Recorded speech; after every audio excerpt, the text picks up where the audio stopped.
We were sleeping the first 10, 12 minutes. We hadn't played a game. I don't know what night that was in LA, but we didn't have our legs. And, just trying to get them to move. They weren't moving their feet. They weren't moving the puck, and Vegas was. We were very fortunate. We weren't down 2 or 3-0 after the first 10 minutes. What did you think of Cutter's debut? I thought he was good. I mean, he hasn't played wing, so those plays up the wall. He probably has had no practice on managing pressure from a defenseman coming down on top of him. And other than that, you can see he's got really good hands. He's got vision. He's got a quick burst of speed. He could have had a couple goals, I thought. He was good. I mean, he's good. He's come out of college hockey and plays against a reigning Stanley Cup team, and I thought he acquitted himself well. I thought Sam did well as well.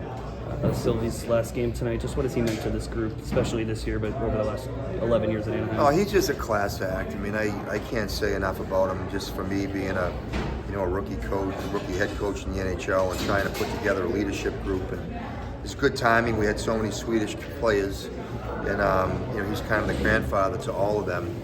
And I know how much he's respected across the locker room. I say, leaders do the right things all the time, and he's that guy. He prepares properly, he listens intently in meetings, he's coachable, he works out in the weight room hard, he practices hard, plays hard, he does all the details. So, those are the things that the young kids need to mirror as they're trying to develop an identity in the NHL. And that's how terrific he's been all year. Last one for me, just what went right in that third and why were you able to take control and ultimately get the win? I just think we were opportunistic. They missed a chance early in the period. They could have gone up 2-1. They had a flurry around our net, and we were just fortunate the puck bounced for us. We got the second one and the third one shortly after. And anytime you score goals like that, especially for us, we have had a hard time scoring this year. It builds confidence across the bench. I'm sure when you take time and look back at your first season as head coaching in the NHL, you'll have more time to reflect. But just right now, as you think about it, what sticks out from about 15 to finishing your first season?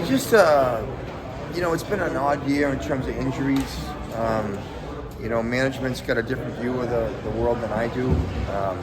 Pat and his staff do a great job scouting, and they've got some really nice pieces they've got in play. And then while you're trying to work that vision into what we're doing this year, you have the injuries that pile up. And I always stick to my standard. My DNA is to have standards and not negotiate with them. Those are fundamental things that aren't about talent. And trying to get players to play to that level all the time is a challenge. And sometimes it's a mystery. And to try to figure out that mystery, it's a combination of developing relationships with the players and then just learning how they react to a message. Coach, we've seen Alex Killorn and Leo Carlson kind of playing more on the penalty kill the last couple of games. What was kind of the thought process between having those two out on the penalty kill? Well, I obviously have a lot of faith in Brent Thompson. He does our PK, and we tried a lot of combinations, and it wasn't very successful this year. So, it's actually Pat made a good suggestion about trying Leo there because he's a power play guy. He's got a very high IQ, and he's got length to him. And you could see right away he was comfortable doing it. So it just worked out well. A goal for Jackson tonight. Feels like he's kind of elevated his play over the last couple of weeks. What has he been doing well that's kind of helped him kind of mold his game into more of an NHL style now? He actually, the last 10, 12 games, he's gone to another level. I told him that multiple times. As you saw during the season, he can get real passive and he sits back a little bit, doesn't get involved offensively. But the last 10 games, he's been more assertive. He's been skating more. He's been carrying the puck more. And again, I think we got a pretty good window into what he can do as a player. You ask any of the guys in the locker room, they'll probably say it's been an up and down season. How great is it to just get one last win before the season ends to kind of put the bow on top, I guess? Yeah.